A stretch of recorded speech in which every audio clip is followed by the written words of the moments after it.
I can't help but be racist. It's true.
No offense, Gator Jaffe, but that's bullshit.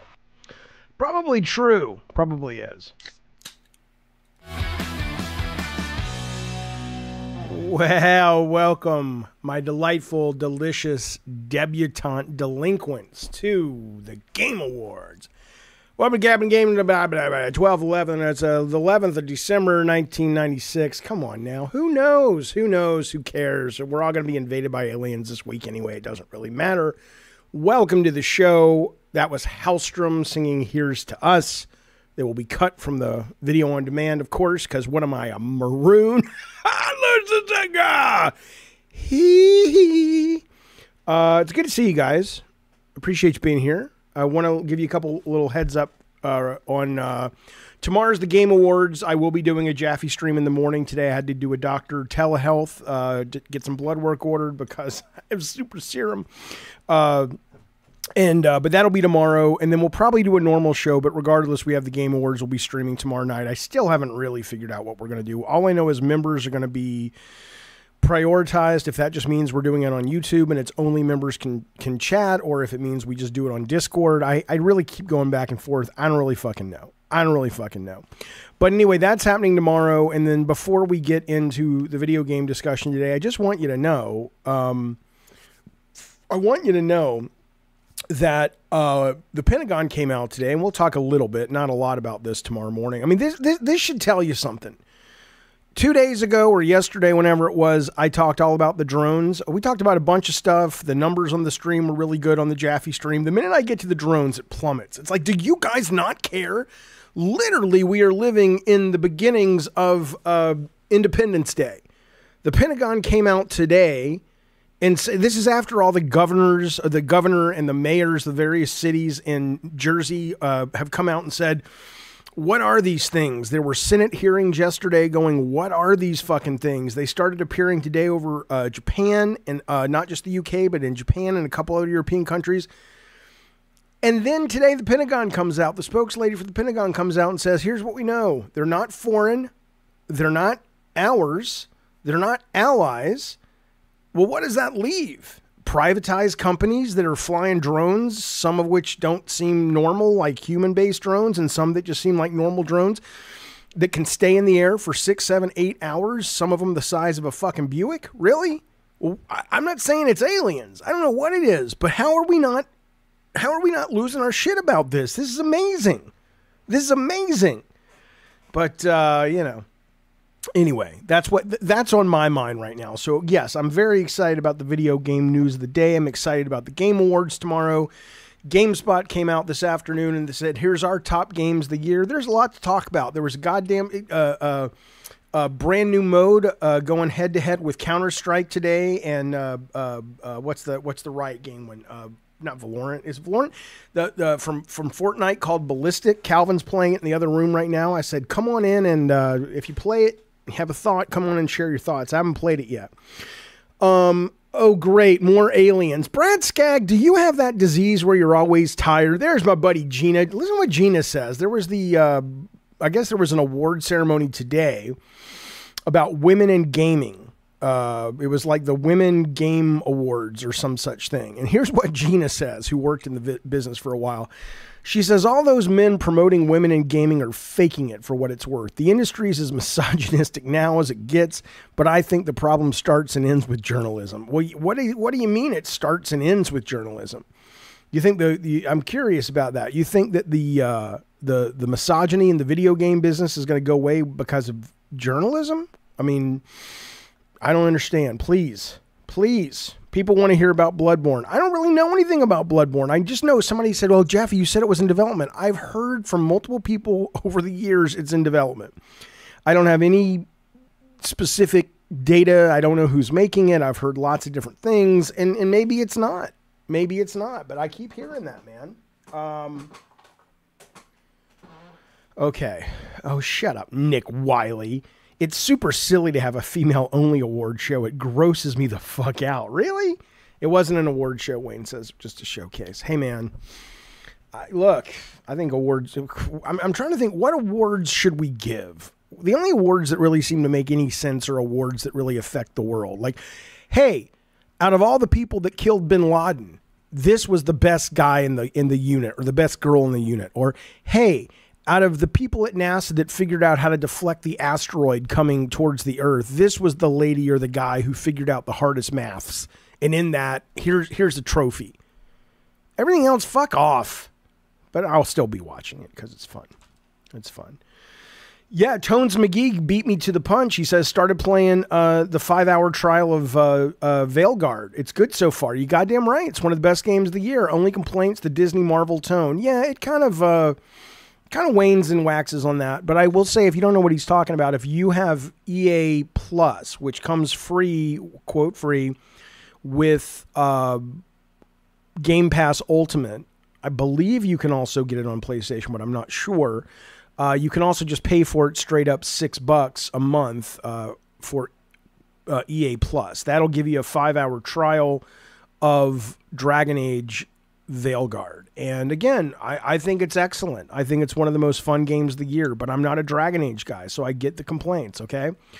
If you want to go to EA Plus Pro, which is what I have, I think that's like $17 a month, and that'll actually get you the game along with their whole library of games. So, you know, I'm enjoying that. I'm enjoying Ubisoft Plus for the new Star Wars content for Assassin's Creed when it comes out.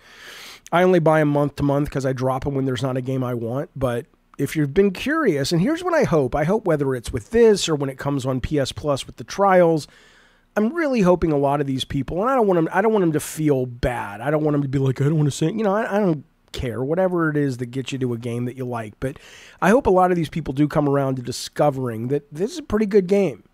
It's a pretty good fucking game. Is it, again, I understand the Dragon Age argument, but as a standalone game, which I know that's not what a lot of you guys wanted in Dragon Age, different conversation, really well made. Really well made. Lucas says Indiana Jones is the best game of the year. No bias at all, promise. I love Indiana Jones, but I don't think it's the best game of the year. But it's one of my favorite games of the year, easily, like top 4. Absolutely.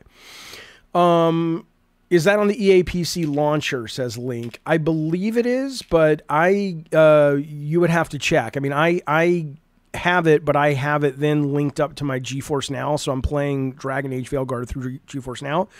But I do believe, yes, they have their own launcher where you can download it and all that stuff. So, but anyway, that's available right now. That just happened today. So if it's a game you've been considering and you happen to have Game Pass Plus or Game Pass Ultimate, or you want to drop $6 to basically rent it, plus a bunch of other games you can play, give it a shot. It's a good game.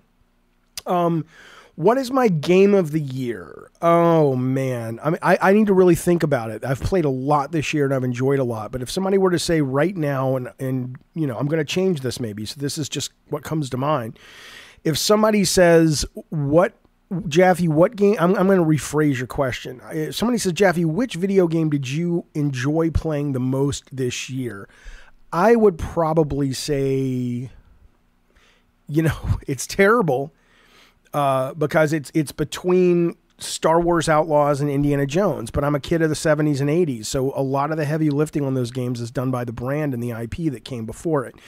If you strip those out of it, because it's really not it's a very personal response based on what I loved as a kid, then I would say it probably comes down between Dragon Age Veilguard and While We Wait Here, which are very, very different games, but I think they're both absolutely fucking wonderful.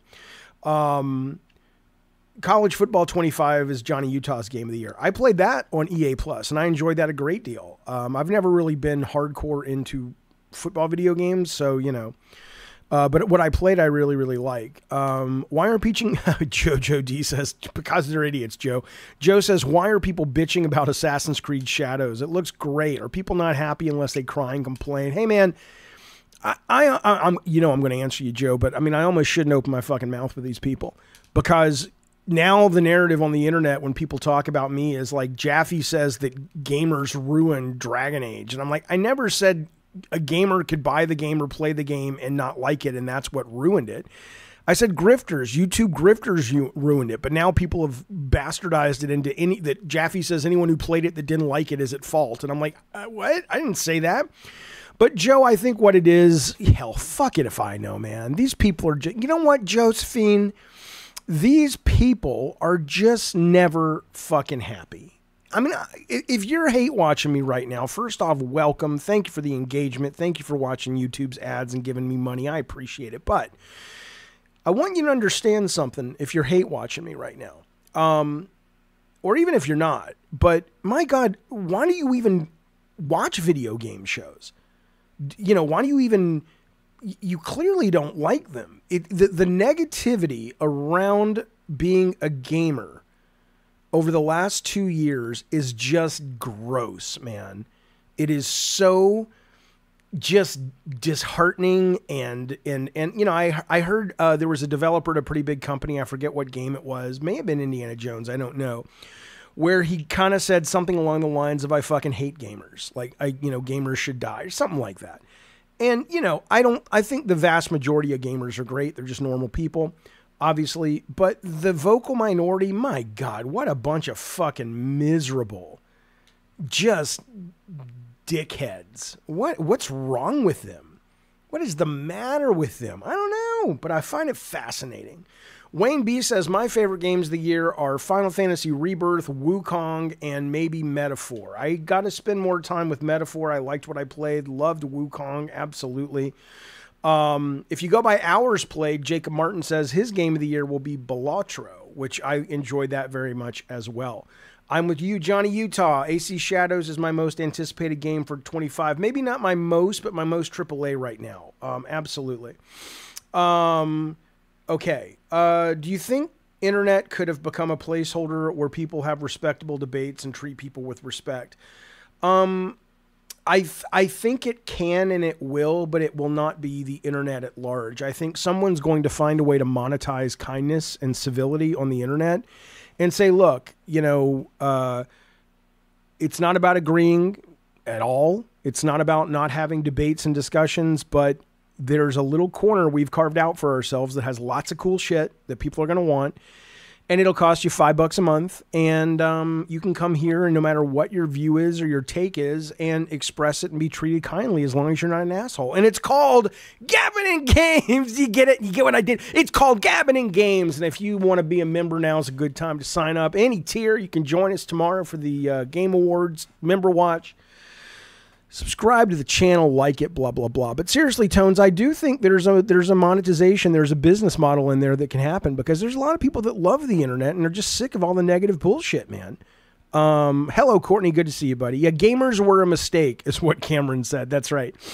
RTN says, I am very happy that there is some pushback against pushing wokeness into video games. Why? Why don't you just play what you like? Nobody needs pushback or not. Anyway.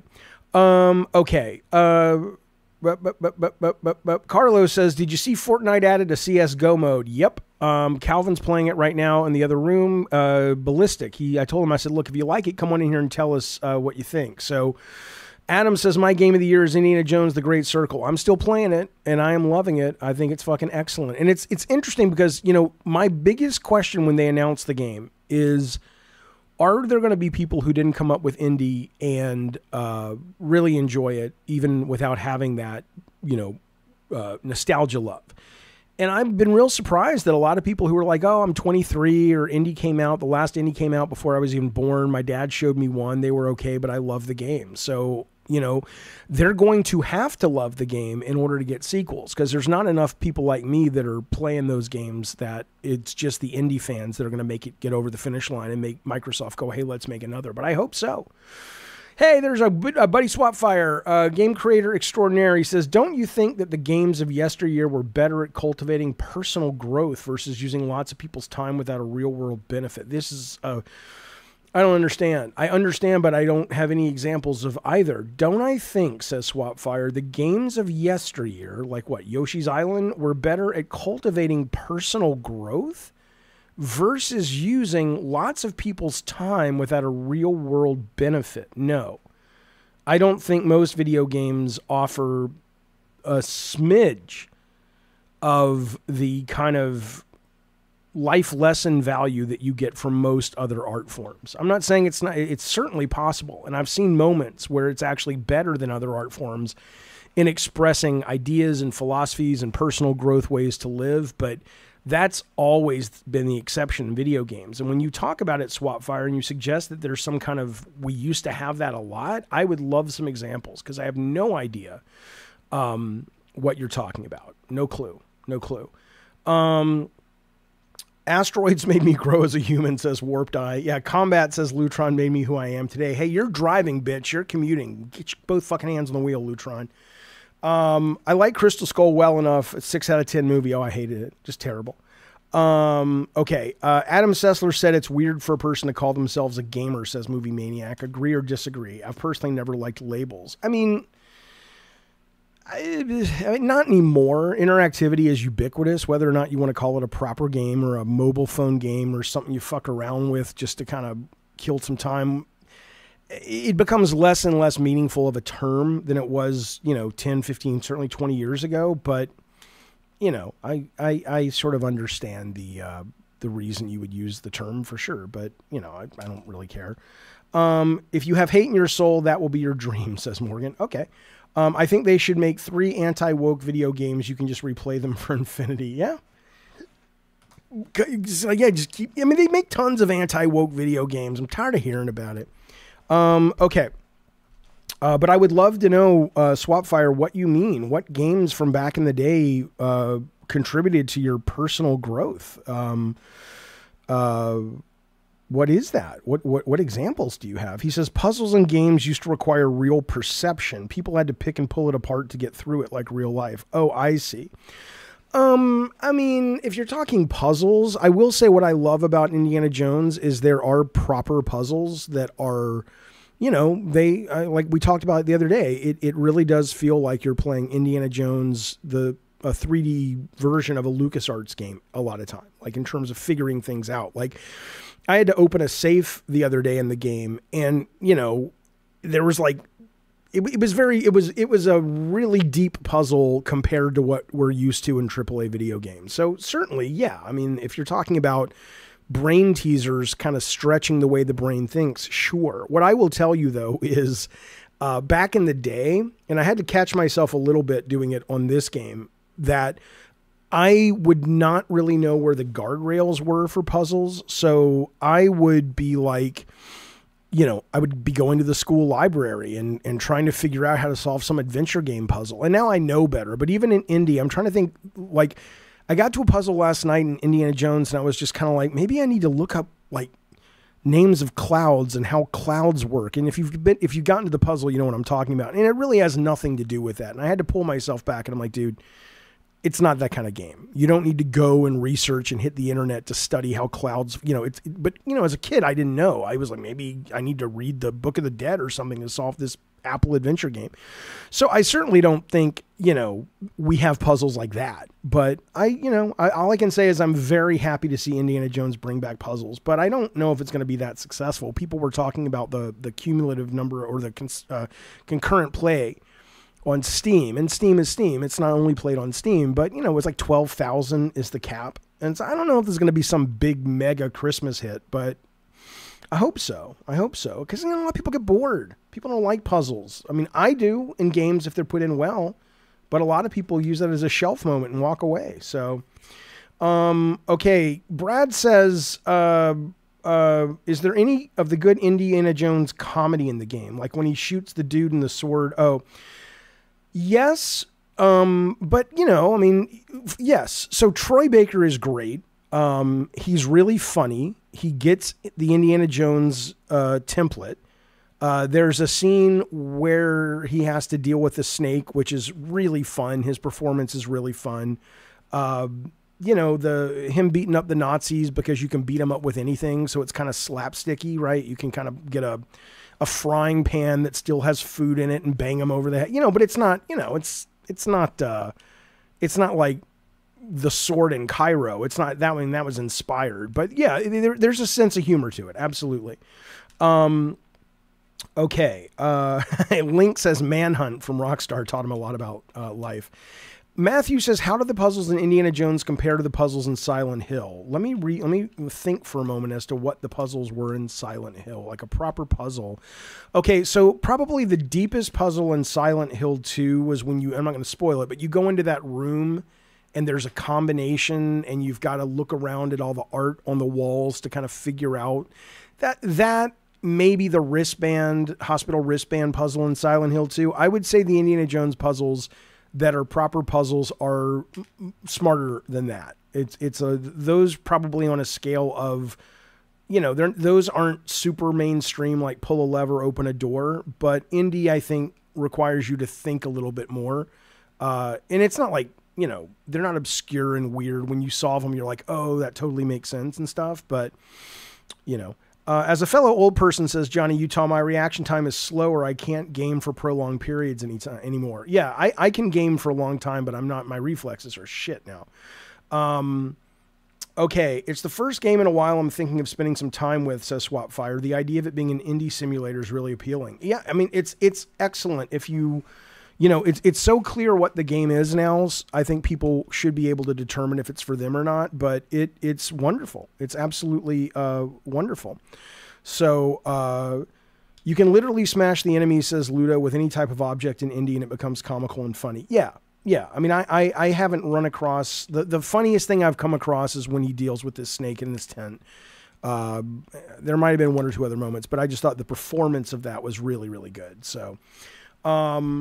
okay, here we go. Let's move. Hey, speaking of nothing that we're talking about, but did you see that there were some leaks today coming out of Bend, Oregon about their new video game? Now, I heard when we talked about this yesterday, there were rumors that one of the little Jason Schreier things that was going to make people go, oh my God, at the Game Awards tomorrow night, people were saying, oh, that is a what's called a Days Gone update, right?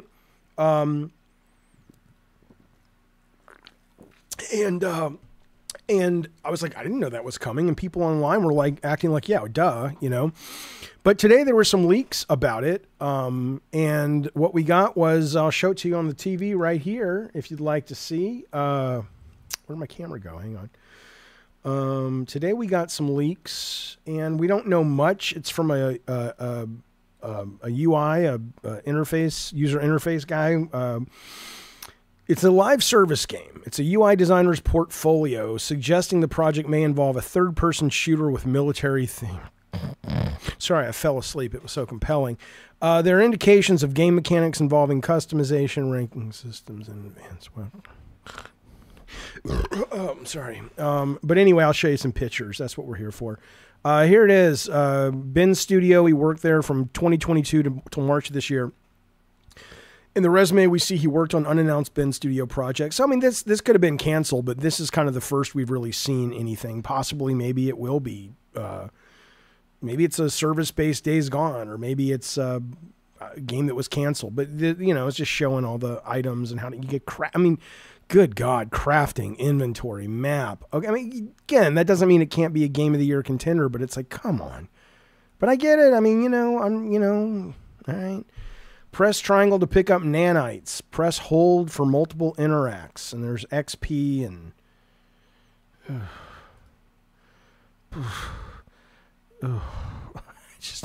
I can't get excited about this. Sorry, Bend, Oregon. I just can't.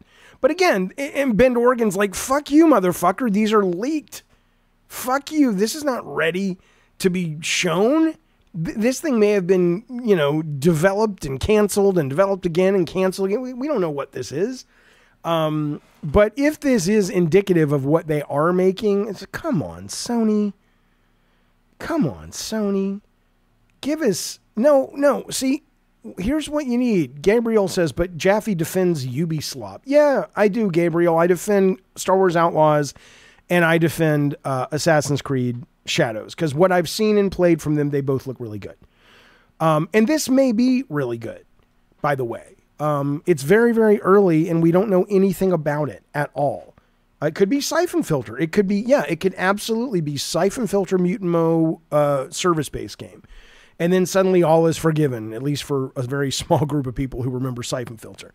But yeah, I mean, that kind of tracks. If they said, oh, we're doing Siphon Filter online, I think it's a bad idea, but it could be a great game. And but that's kind of the thing. There was an article that came out today from the guy who directed Marvel Rivals, which is doing very, very well right now. Critically, it's doing well, but in terms of concurrent users, it's doing super duper well, right? And it came out today that he was said, I'll show you the quote. He said this about it. He said, Marvel Rivals game director Thaddeus Sasser Zing has suggested that Sony's Concord flopped because it didn't bring any unique value to players. And then he goes on to talk about, in essence, the unique value of his game, of Marvel Rivals. And, you know, it doesn't have to be big. It's simply Overwatch, but with beloved superheroes. Boom, you're done. Right? This is why I always get pissed, and I've said this before, when people tell me that ideas are cheap. Fuck you. No, they're not. Ideas are gold if you got a good one. And I'm not saying take superheroes and put them in Overwatch is a Mensa level of creativity, but it needed someone to say it at the right time, at the right place, to the people with the right money to get it off the ground. Concord didn't have anything going for it. It was, and on top of it, it was $40. You know, and so I think he's right about that. I think he's right about the fact that you don't have anything unique and you're asking $40, and then you're asking people to sort of walk away from what they already love. And that would be the only thing I look at with this, the stuff that's leaked. And if you don't, even if you do call it Siphon Filter online, if that's what it is, it's, you know, Siphon Filter ain't that big of a brand. So it's not going to land with very many people. So I hope they're not depending on that as being the real juice that gets people interested. But certainly all this needs is a little bit of a twist. You know, you got to make, you know, there's that great book Hitmakers that pretty much says, Do the thing that everybody already loves and then twist it just a little bit, barely. You don't want to twist it too much, or people are like, that's weird. What's that? I don't like that. That makes me uncomfortable. Twist it just enough. And the twist may not be in there yet. So I'm not really judging it because, it's not ready to be judged yet. Walk through the game day dreaming and buy something shiny when it catches your eye. Walk through the game day. I don't understand what that means, Swapfire. What do you mean? I like stealth games, but live service games are almost a guarantee fail in my mind. I'd love to be proven wrong. I mean, it depends on the kind of service game it is, but sure. I mean, I'm not in, but that's the kids today. They got to get those kids today, man. They got to get them who want to craft shit and all that crap. But my God, man, how many of those fucking games are there? How many of them are there out there? There's just too many. Sony should get an internal studio to focus on a card battler, including Sony PlayStation stuff. Been saying it for years, Dark Shadowy Place. Agree with you 100%. Same thing with Concord. The fact that even if they would have charged $40, and they shouldn't have, if this was going to be the Sony character shooter, I've said it over and over and over, but don't tell me you guys wouldn't have tried it and been much more interested than this fucking thing. I don't understand, but whatever. It's easy to Monday morning quarterback, blah, blah, blah. Matthew says, I've always dreamed of a Days Gone prequel, where the game starts as a siphon filter and you try to stop a bio attack and fail and it leads into Days Gone. Yeah, that's cool because that's sort of what happens, right? But again, neither of those games, and specifically Siphon Filter, it's like SOCOM at this point. SOCOM's a bigger brand, but no one's, the number of people who need to show up for these games are a lot more than the very quickly, rapidly aging SOCOM, Siphon Filter fan base. I don't know what you mean, Swapfire. You got to be a little more specific. Walk through the game day dreaming. What does that mean? What does that mean? I know you keep saying modern game design is like IKEA. I hear you, but I don't know what that means about the dreaming. Nudeski, thank you for the super chat. He says, Jaffe, taking my shot. Would love your thoughts on my game concept if you ever ended up with 20 minutes on your hands. Project Orion by Nudeski on itch.io. I appreciate you, and what's your game of the year? Nudeski, thank you for that super chat. I appreciate it. Yeah, if you've already got it out in the public, that's great, because then I don't have to be like, oh, Jaffe, I'm sending this to you, and then it could be something I'm working on. I don't want to get into all legal rigmarole, but if you've already put it out in the world, you just want you want a thought on your concept, I'll go to it in 2 seconds if you want, if that's okay. Okay. Have I tried exercising and eating less? Well, yeah, every time I try to eat less, your mother says, get back down to that pussy. And now she gives me another 50. What do you want me to do? Turn down the money? Come on, you fucking moron. You're 89 hours into New World Aternum, whatever it's called, the Amazon game, says Anthony. I hear you.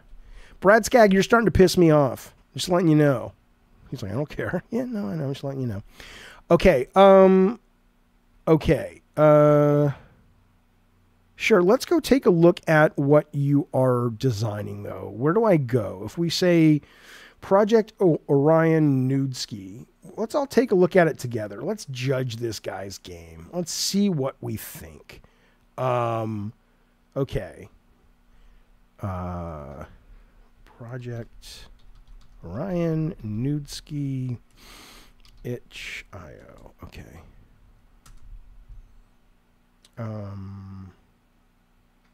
Here we go. All right.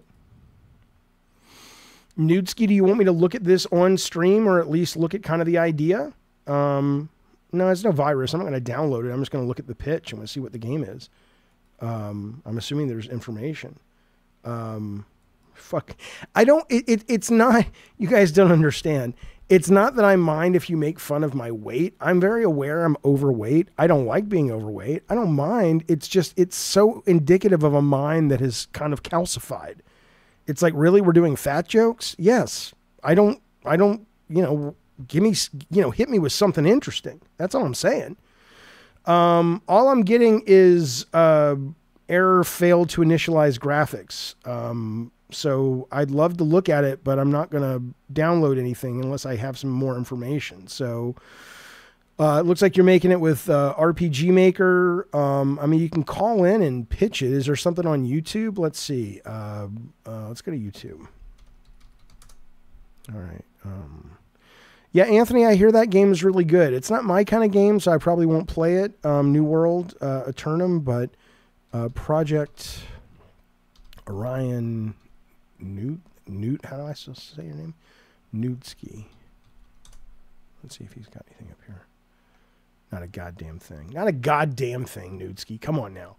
The browser version's outdated. Well, is there a design document or is there a video? Send me something. I'll take a look at it. But I'd love to. I'm happy to. Okay. Okay, let's move on. Really? God, Brad Glasgow. My God. My God, man. I'm starting to just hate people. Is this what happens when you get older? Is this where the angry old man sitting on the porch comes from? Brad Glasgow literally wrote, ew, RPG Maker. This motherfucker, Newtski, got off his ass and did the work. He utilized a tool that's been put on the market to allow people to make video games and follow their passions. And your response, Bradley, is, ew, he used that engine. Really? Really? You non-contributing 2-bit floozy whore? Sit down, you fuck.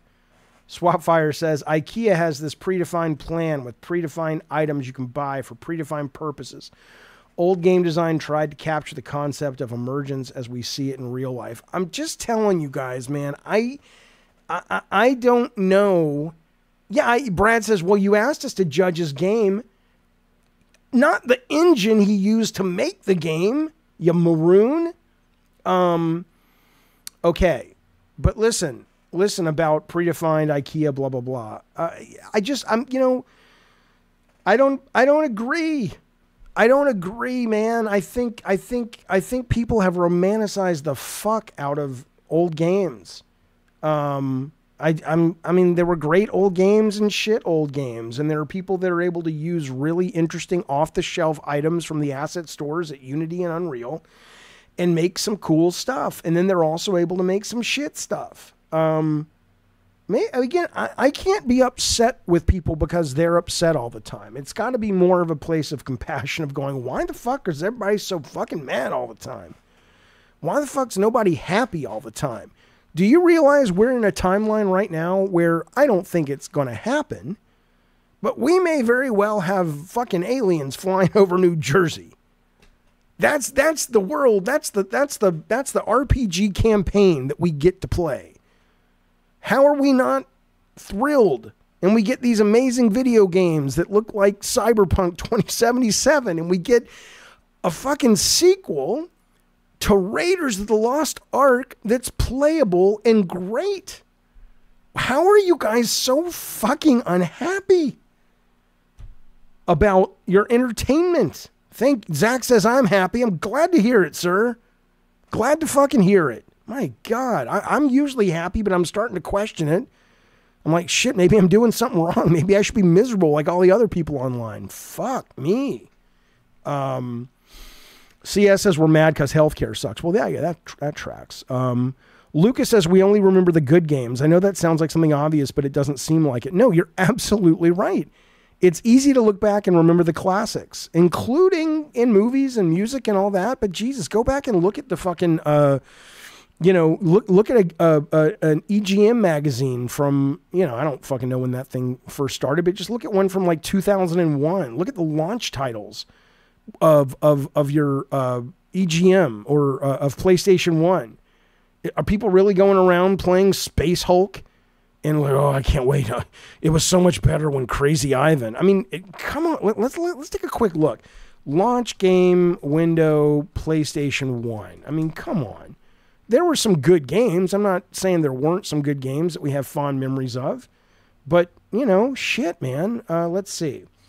All 13 launch games. Here we go. All right, let's check them out. This is, I don't know who's making this. This is the Retro Bro. All right, let's see what he's got for us. Okay.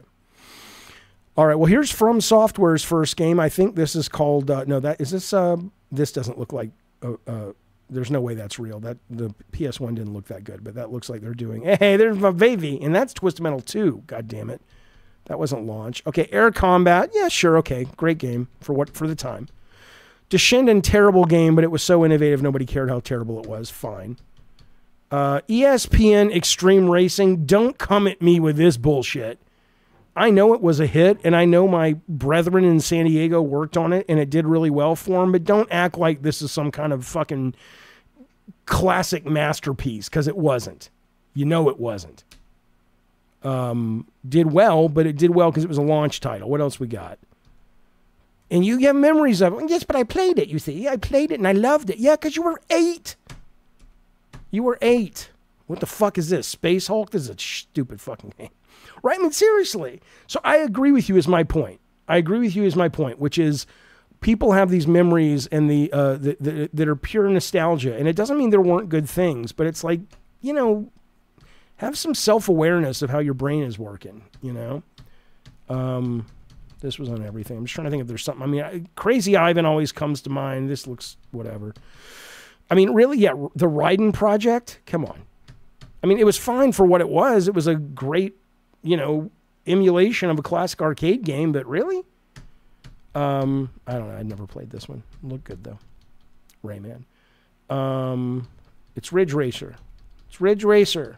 Remember that? Said whatever. Shut up. Street Fighter. Total Eclipse from Digital something. I forget what they were called. Then they also had one on a car. You were a car that was like going over this 3D environment. No, come on. Come on. This was terrible. And the baby. There's the baby. You know, the baby. You have to love it. It was innovative at its time. Fuck you. Zero Divide. Look at this piece of shit. Come on. Come on. So no. So yeah, I think this guy's right who said that a lot of it's just, it's nostalgia. There were great games, but we remember Aquanauts Holiday. Come on, man. Total Eclipse. I forget what the one with the car was, though. I'm not saying the Raiden Project wasn't great for what it was, but it was just a typical shooter. You know, SSX3, I think SSX was a launch title on PS2. It wasn't SSX3, though, right? G-Police, sure. Yeah, G-Police, Vibra, but those weren't launch day games, I don't believe. Okay. Oh, give him a thumbs up. Okay. There you go, buddy. There you go. Destruction Derby, yeah. That's, you know, it's fun. My favorite PlayStation 1 game. I mean, I don't know. I mean, Metal Gear probably, but I also loved this game, In the Hunt, PS1. I just thought this was the coolest fucking game. It was just a shooter. Nothing about it really all that special. It was just a submarine game that looked like Metal Slug, is what it was. This was called In the Hunt, and it was just fucking gorgeous art, and it was just a really fun, addictive 2D shooter. But this and Metal Gear, but I'd have to look at a list for sure. Jezbelly says, if retro is so much better, you can get any number of retro consoles that run ROMs. You're not doing that, though, because you really don't want to play them anymore. You think you do, but you don't, right? Most of them don't hold up. It is really cool to be playing games from back then that do still hold up, but a lot of them don't. But that's probably like anything. Like, you know, we watched Clash of the Titans, the original, on Pot and Popcorn a couple weeks ago. And if it wasn't for sort of the cheese factor or the nostalgia factor, that movie doesn't fucking hold up. What are you talking about? You know? And then didn't Psygnosis also put out like Nova Storm, which was like a first person or a FMV game with like sprites over the rendered CG stuff. I mean, there's a bunch of crap back then too. I don't know. I don't know. I don't know. I mean, I don't have the ability to pick apart where people are getting upset because the culture is making them upset and where it's just normal, healthy nostalgia. I don't know if I were to go back and be this age in 1992. I wonder if people were this angry at everything. Or gamers were this mad, and they might have been. I don't remember it. I remember even the guys that I met as testers, Mike Guillaume and Jose Cruz at ImageSoft, who knew a lot more about games than I did. And we played different things, but we didn't hate each other. Maybe it was just that it wasn't online. And so, of course, we're going to be nice to each other. I don't know. It was just weird. I think about this a lot. Because I'm just, ugh, it's gross. It's gross. Kajina says there was less awareness. Could have been. Amex says on the forums there was, but there were no forums back then. We didn't have the internet. The first time I ever got on the internet really was when Sony launched PlayStation 1, and they made a text adventure game on the Sony site, and you could walk around and interact, quote, interact. It was just a text adventure game with all of the launch characters of the launch window game. So you could go into this bar and Sweet Tooth was there drinking and stuff. It was weird.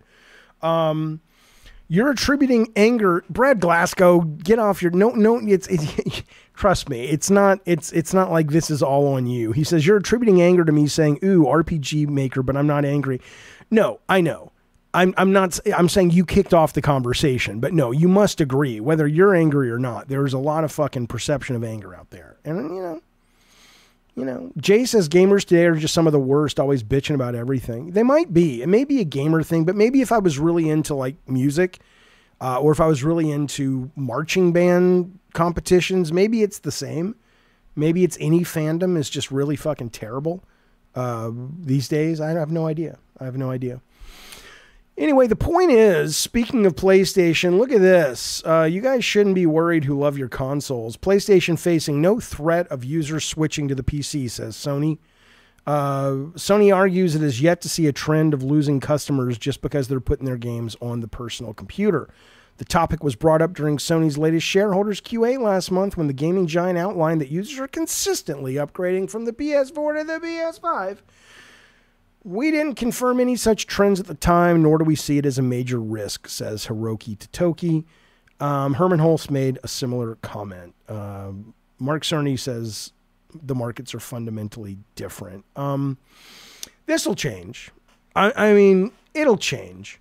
I'm telling you, man, you know, cloud gaming and PC gaming, and even, you know, Microsoft today is announcing they're putting a lot of effort into their PC game launcher. I think eventually they want to compete with Steam. And they're doing a lot with being able to stream your games that you own, even if they're not on Game Pass. A bunch of those, there's like 400 games went live today for people beta testing it. I think it was 400. So, I mean, fundamentally, I just see, my vision of the future is very different from you guys that think consoles are going to be around for too much longer. So I look at all this stuff and, you know, Sony's probably, you know, wise to that fact as well. And they're just like, look, we have to have, I mean, why would they buy a couple of these companies that do ports? They're like, we have to have we got to be positioned for this because this shit is not going to be around forever, these consoles.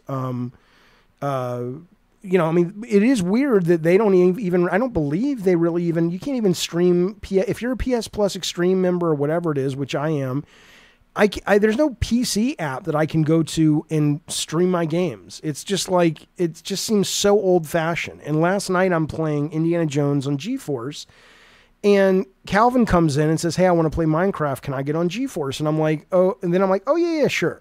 So he gets on GeForce and I just open it up in the cloud, or I don't know if it was local or cloud on Microsoft, and it just picks up right where I left off. There's so much. Once you start sampling the wares of the innovation that you can get on PC and you're starting to see on Microsoft, it's not that Sony's not capable, and it's not that they're not going to be able to make better content in those spaces. I think they're better at it than Microsoft is, but they just are, they're so slow. They're so slow to get with the times, man, or to sort of lead the times, grab the times by the nose and say, we're going over here. It's not innovative when it comes to this stuff anymore. It's weird, man. It's fucking weird. Sony added cloud gaming to the Portal. They're definitely starting to adapt. They are. They absolutely are. But it's taken a long fucking time. And even that, though, I wouldn't buy a Portal because I don't go anywhere, so I don't need anything portable. But if I went places and the PlayStation Portal had streaming the games and other apps, absolutely. Abso-fucking-lutely. I would be all in. But it's like, nope, only Sony proprietary. Fuck off, Sony, you idiots. Fuck off. Get with the times. Okay. Matthew says, I have a PC, but I do prefer my PS5 because ease of use. But watching you streaming games shows me there's a future in that. Yeah, there's not. It's easy peasy, lemon squeezy. Warped Eye. Thank you for the super chat, buddy. I appreciate it. Remington says, kids are getting dumber. Do we really think they'll understand how to play games without a console? Yeah, because it's super fucking easy. I would say people who don't fuck around, like who own a PC or even a Mac, are probably... Steel Rand says there's a PS Plus app on PC to stream games. Not anymore. You're right. There used to be. That's gone now, is my understanding, because I was looking for it about 6 months ago.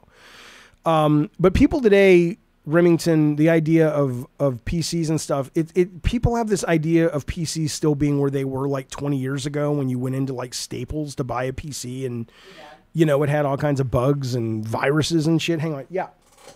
One, the freezer is wide open. Two. Will you close it? Yeah. Did you order them? Yes. They'll be here tonight at 10 o'clock, 9:30. Did you play Ballistic? Not yet. Come back when you play it.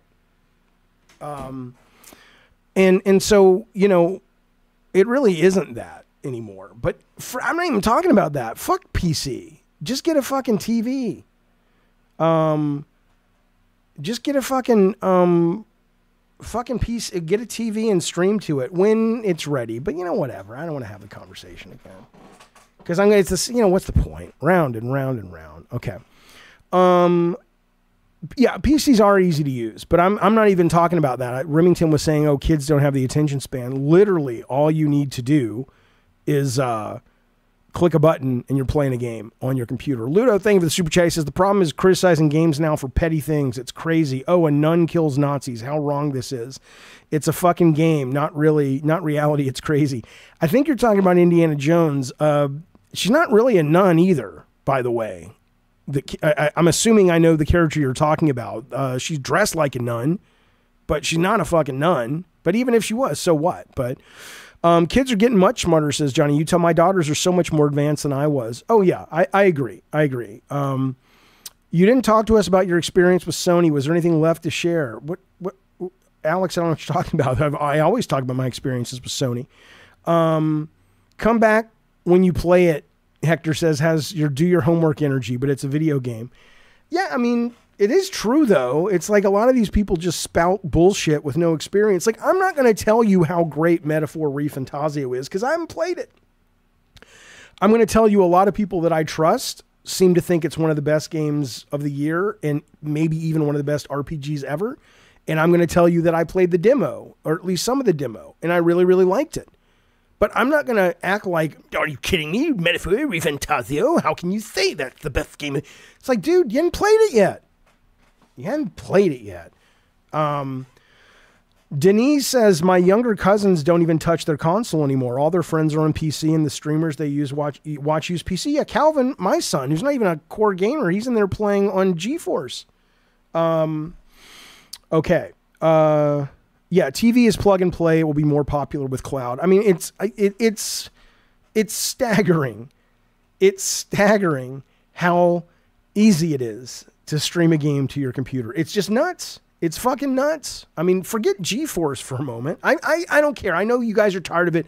I have more game news, but I just geek out over this. I geek out over things like xCloud. This is my fucking browser. No, I never programmed beta basic when I was a kid. Yeah, Game Pass is on Fire Stick now. Absolutely. But check this shit out. This is just, you just type in xCloud Gaming on your fucking browser. Check it out. Okay. Oh, what do you want to play? I don't know. You want to play Indiana Jones? Yeah, sure.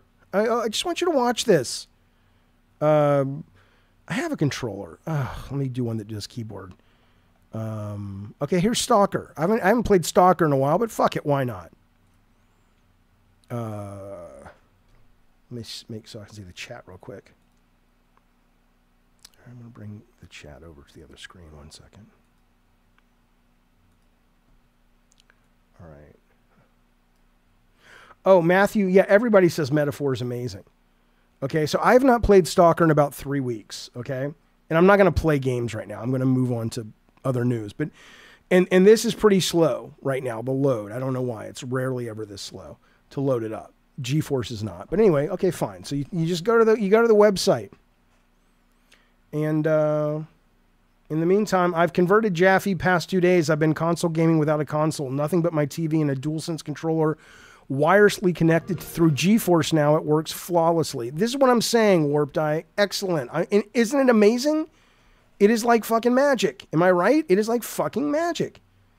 I thank you for the super chat, buddy, and the membership. But yeah, I mean, it's maybe that's why I rave about it so much, because it is just so easy. And Jaffe, why do you want to turn gaming into fast food? I have no idea what that means. I'm happy to answer your question if you would maybe articulate it with a little bit more details, but I don't know what you mean.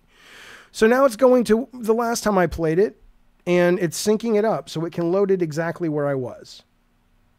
And here we go. I'm not gonna play the game online, but because I want to do a stream. But oh, the screen's zoomed in. Okay.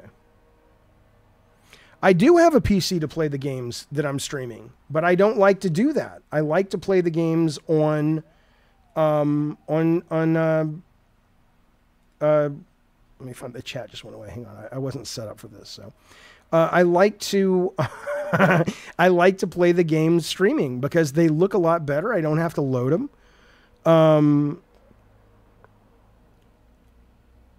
Jaffe talks about streaming like he's selling timeshares. Yeah, I know, because I don't just believe in the product. I bought the company.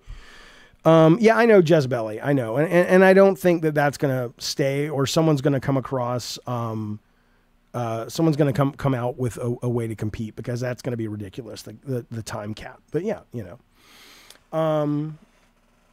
Yeah, your net might be too slow, but this is not some kind of crazy requirement that you have to have. The average internet speed in America is like 140 down, which is more than enough to run this stuff. Okay, hang on. I think it's detecting my controller, but it says I don't have a controller. Let's see. Yeah, so now it's detecting my controller. See, now here's what I will tell you. I don't think this looks very good. But if you play it on GeForce, it looks fucking amazing. But this may be what the game looks like. Is this what the game looks like when you play it locally on X? Because, you know, I don't think it's a very good looking game if you're playing it on X. Does it look better for you when you play it locally on X, like the Series X? Nobody's paying me. PlayStation Universe says, how much is Bill Gates paying Jaffe? Why can't people just like things? Why can't people just be excited about things? I don't understand. Why do I have to be, Anyway, point though is, yeah, what does it look like when you play it? Is it blurry on X when you play it locally? No, the frames are not bad. I'm running fine. On my end. Yeah, I don't think this looks very good. But I don't think that's the streaming. Maybe it's the settings. Let's see. Because when I play this on GeForce, I have everything turned up. Okay, the stream rate quality on xCloud is bad because of the bit rate. It's only 15 megabytes per second. Okay. All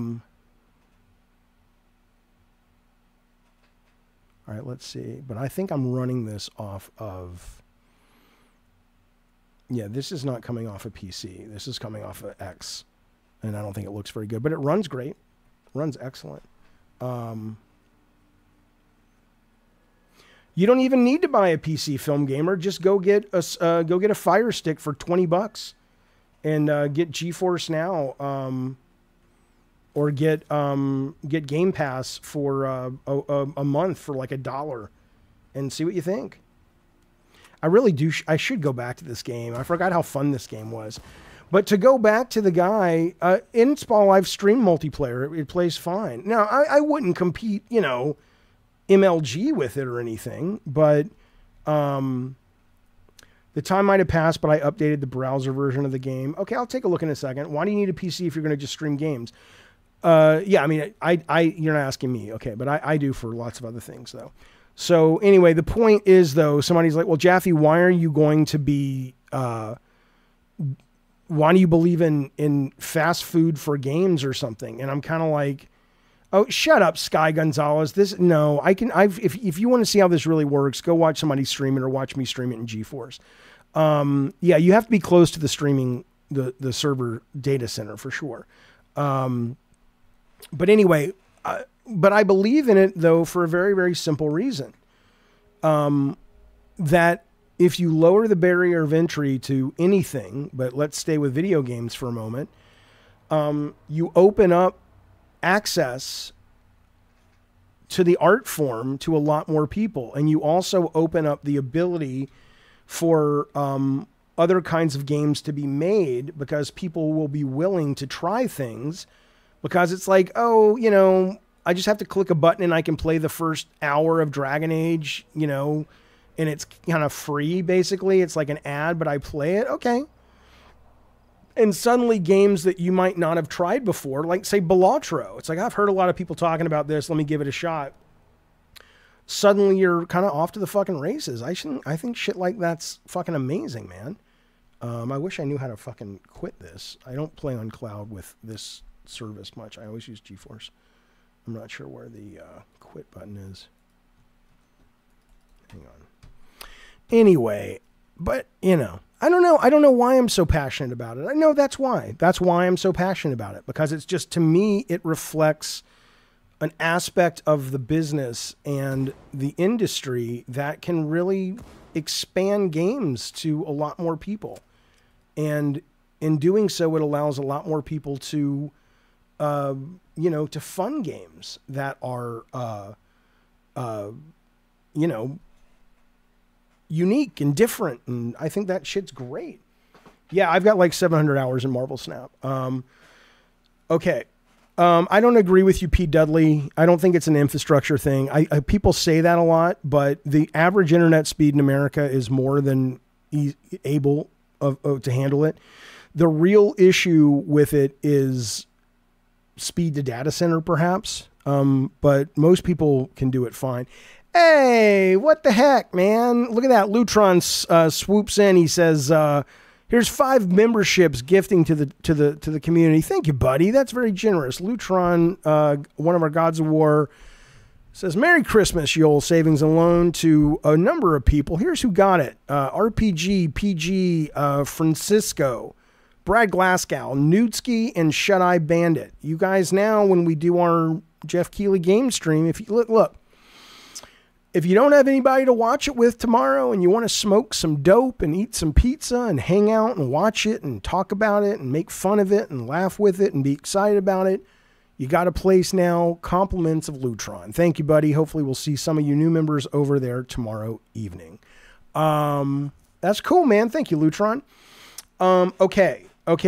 But I don't agree about the caveats, man. I think a lot of people say it and they haven't tried it. And here's what I would ask of you. If you're free, why am I doing this? Why do I care? I just think it's cool. That's why. I'm sorry. I think it's cool. I would ask you over the holidays, when you get a little downtime, I would ask you to just, you know, give it a try. Go to the GeForce site, go to xCloud, go to PlayStation Plus, you know. Some are better than others. Luna, right now, you can play Luna for free if you're an Amazon Prime member, streaming on Luna. Just try one or two of them and see. You may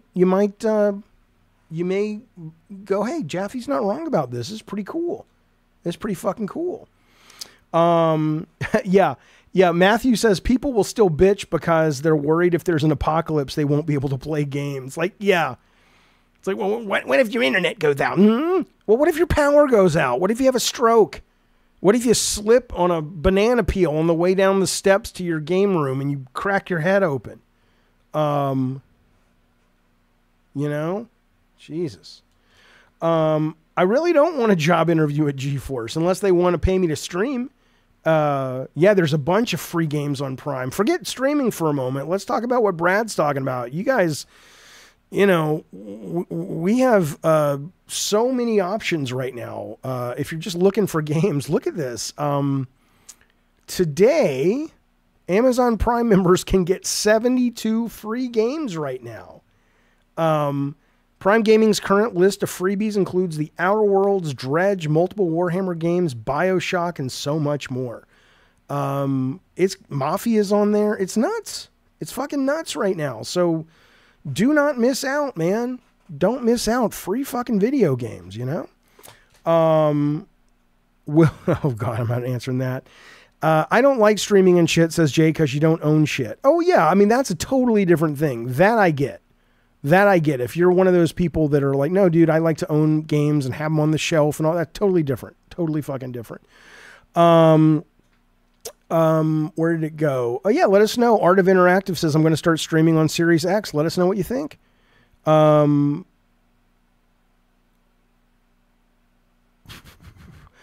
Okay. Hang on. Looking at the chat. I swear to God. Oh yeah, I'll read that later.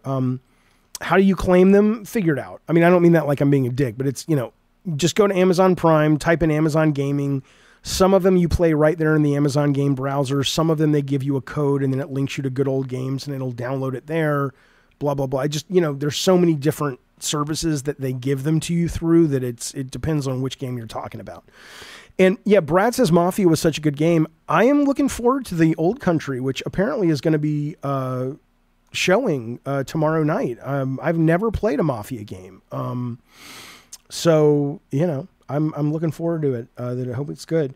Only thing I hate is most Prime games are spread across multiple game apps. Yeah, I mean, sure. And I think there's a new game app, Hilly and Dread, that at least promises to put them all together. So it kind of like, and I don't know if it works that well or if it's buggy or whatever, but you know, that's coming as well, you know, bringing it to one main place. But hell, Netflix even. this is what I'm saying.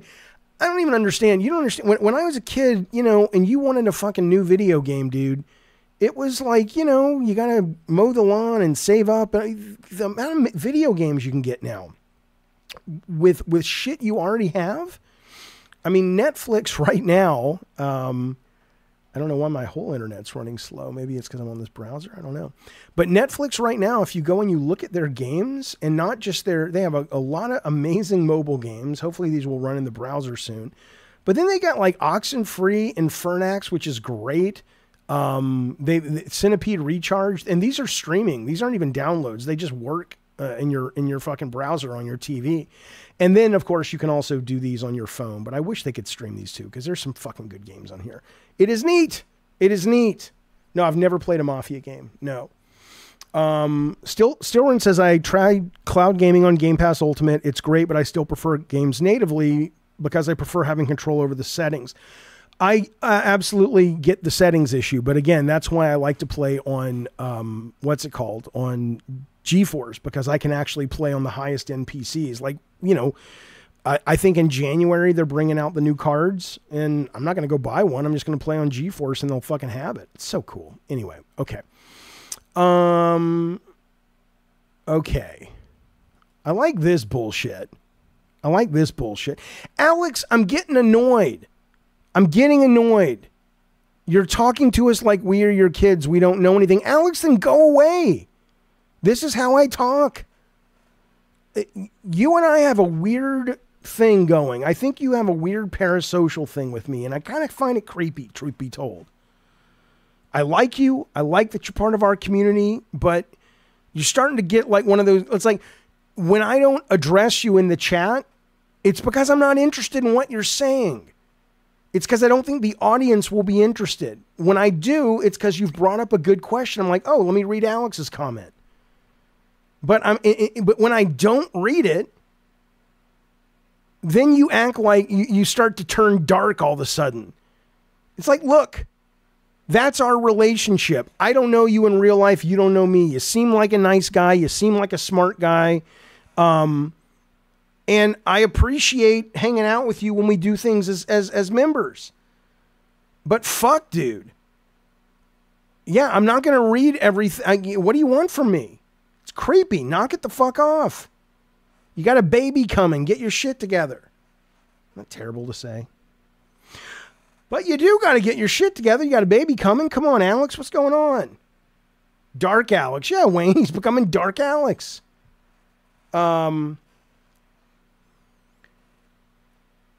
Sky says, Sky says, frankly, Jaffe's condescending tone helps me sleep at night.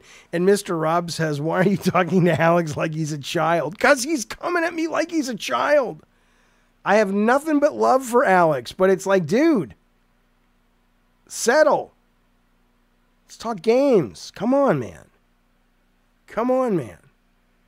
All right, let me bring in some chats. But first, let me do this. Call of Duty Dev explains why Black Ops 6 has so many wacky skins. Let me make it simple for you. It's so dumb. It's just, I like Jim Carrey today. They were interviewing Jim Carrey about his role in Sonic the Hedgehog 3. And, he's like, oh, it's great because I could do this, I could do that. But honestly, I spent a lot of money and I was out of money and I needed more money. And it was just like, thank God somebody just finally fucking said it. Right? So Black Ops 6, it's like, well, some people love the wacky skins. But why are they in there? And they interviewed the associate creative director, Miles Leslie, who said, it comes down to letting people have fun. Fun always comes first for us. Of course, we want to stay grounded in the DNA that makes Black Ops games unique when it comes to core gameplay, but we also like to break the rules if it's going to maximize fun for players. However, he explained that when it comes to developing the campaign, focus is always on realism. Okay, but how about the fact that people buy them like they're fucking going out of style and they're water in the middle of a desert? Just fucking own that shit. Just do that. You know why they sell them? Because people buy them. If people didn't like them, they wouldn't buy them, and they'd go, oh, no, we want to be very grounded. It's kind of like skill-based matchmaking. Skill-based matchmaking was X-Defiant's big selling point. It was like, we're listening to the players, the fans. We're listening to the real shooting fans. And they're right. The real hardcore fans hate skill-based matchmaking.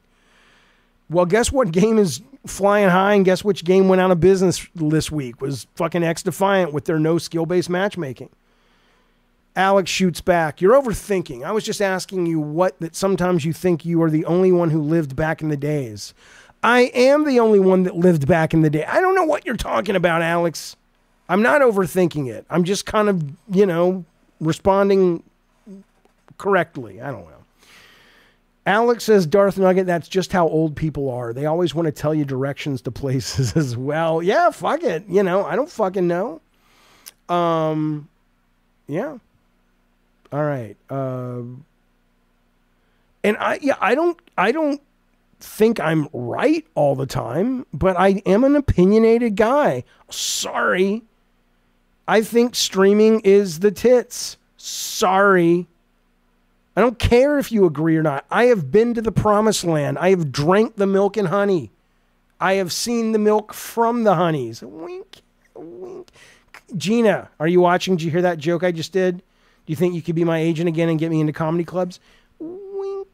I'm just telling you, once you experience the magic that is streaming. Alex says, today I lost my best friend Ludo.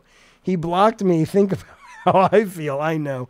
Ludo, if you don't know, is a guy from France who's in our community, and he's over on the Discord. And today Ludo just blocked him because Ludo had it up to here with Alex's shit. It was great. Okay.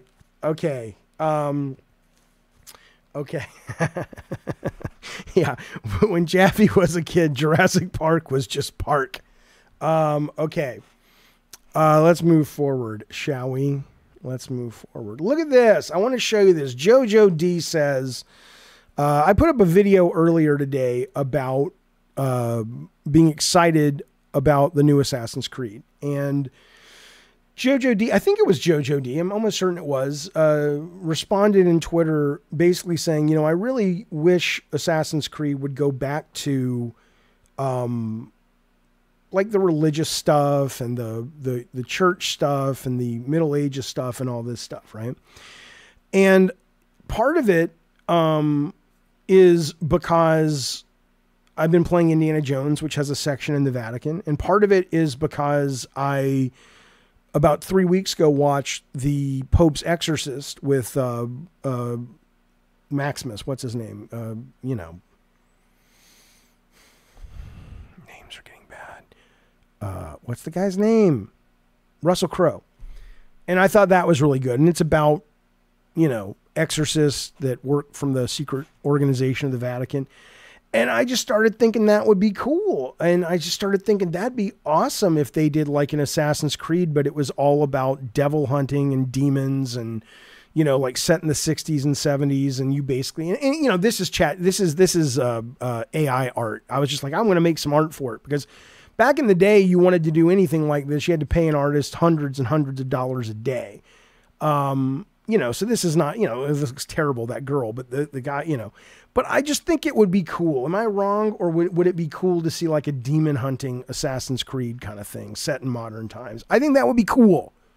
I'm just going on record and saying, if anybody's looking to talk to Ubisoft about what their next Assassin's Creed is. Now, the one they're doing with witches is coming up, which I think sounds great. I love when they get into that kind of realm. So they are going to be doing Assassin's Creed. The next one after Shadows is like the witch hunts and all that shit. Totally in. But I would love to see something like this, religion and Vatican treasures and secrets and The Exorcist. So fucking cool. No, not like Dante's Inferno. Dante's Inferno was not that game. Dante's Inferno was a story set like in the 1300s about Dante, who goes to hell to get his love's soul back. This would be about an assassin in the, whatever the thing's called, the group of assassins who is basically killing demons. So anyway, you wouldn't have to do guns because, the demons can't get shot and die. You figure it out. Don't worry about it. Yeah, it would mess with the realism of AC. Yeah, it's like, hey, people love it, but he can't be black. There are no black demon hunters. God. Just own your... It doesn't matter. I don't care. I'm tired of talking about that shit. Okay. Anyway, whatever. All I really will tell you, what I wanted to show you this for, because, I spent 2 minutes on this. I literally asked. You saw when I hear my prompts. But it is amazing when I think back to the money that we used to spend on concept art just to pitch ideas. Just absolutely fucking ridiculous. Based on what we can do now. And I'm not saying we wouldn't want to obviously hire artists. I'm just saying that, just to kind of come up with a couple pages to see if it's even worth spending money on hiring people. It's awesome. It's awesome. Okay, let's move forward, shall we? What do I want to talk about? Do you guys care about the Fortnite single player mode? We can watch a video on that if you want. Here's the top 10 games of the year according to GameSpot. How about that? This is their number one game. I'll just bury the lead because they didn't order the other ones. Their game of the year is Metaphor ReFantazio, which, again, I really want to give that some time because I hear it's just so fucking good. And what I played briefly was really, really good. Yeah, people don't, Brad. Brad says people get super pissed off about game devs using AI for images now. No, people on the internet say they're pissed off. But I can almost guarantee you now that Activision has been, quote, caught using AI art for aspects of Call of Duty Zombies, I'm almost certain when we look at the data for next month, you're not going to see a drop in Call of Duty. People like to front and they like to virtue signal. And yeah, if you are an artist, I can see why you would be pissed. Or if you want to be an artist or you're married to an artist or whatever. But most people do not give a fuck. Any more than they give a fuck that this image was put into Photoshop and this is a layer and this is a layer and this is a layer. And it's not actually on a big piece of paper in some loft where the artist actually glued all this together. Nobody cares. Nobody cares. Or the number of people. Anyway, here's their top games. Astrobot. I still question if you took the nostalgia away, is this really a better platformer than Sackboy Big Adventure? But maybe. Balatro, I think we'll be seeing a bunch of those awards. Elden Ring, Shadow of Erdtree. Haven't played it. You goddamn right, Anthony. People pissed about everything. Helldivers 2, that's pretty good. You got two. What do you got? 2 Sony ones in here so far. Helldivers 2 and Astrobot. Not bad. Not bad. Indy Jones, good. Good for them. You got the indie in there representing. Lorelei and the Laser Eyes. I need to play it. Metaphor ReFantazio. You got Prince of Persia: The Lost Crown. Think about this for a moment. I mean, seriously, this is how weird this industry is right now. Think about this for a moment. Prince of Persia: The Lost Crown has appeared on like 3 or 4 Game of the Year, big Game of the Year lists, and the studio shut down. Dragon Age Veilguard has appeared on Polygon's Game of the Year awards. It has appeared on Slant magazines, and it's Time Magazine's #1 Game of the Year. And that studio, or at least those people, are probably going to struggle to get funding to make another game. And they're like, we made one of the best games of the year. That's how fucked up this is. That's how fucked up this is. Silent Hill 2, one of my favorite games of the year. What a great fucking game. That's on there. Stalker, that's on there. So look at that. You got 2, I know it's not Microsoft made, but you got 2 Microsoft exclusives. I think you got 3 Sony exclusives on there. That's kind of cool. It's nice to see some of these lists coming out that really have it broken up across different budgets for once. I appreciate that. I like that. Carlos, you're right. Carlos says Elden Ring might be a Sony IP sooner than later. You're absolutely right. What the fuck? Why did YouTube send my comment into chat twice and delayed as hell? I have no idea. I never understand. People ask me all the time in the comments, Jaffe, why don't you delete my comment? Like, dude, I did not fucking delete your comment. I don't have the time to delete. I mean, every now and then I'll see something that's AI, not AI, I'm reading the chat, that's kind of hate speech, and I'll delete it. But the vast majority, no. No.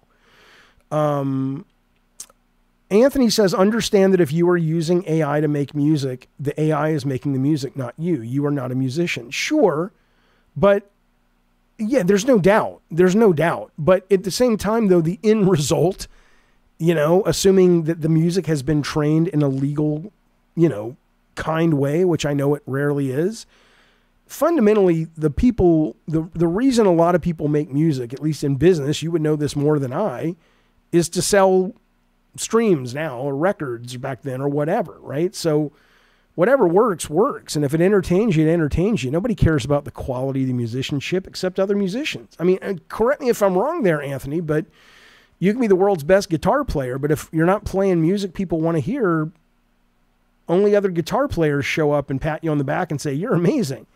But everybody else is down watching, a 80,000 arena tour of maybe a terrible band with a good looking lead singer and, some music that's pretty much just vapid, but it's got a good beat and you can dance to it. I think, what do you think Prince would have thought? This guy played with Prince. What do you think Prince would have thought of AI music? You think he would have used it and been like, hey man, it's a fucking tool? Or do you think, no man, he would have said, this is bullshit. Have we talked about the former Apple employee stating Gabe Newell will be at the Game Awards to announce Half-Life 3?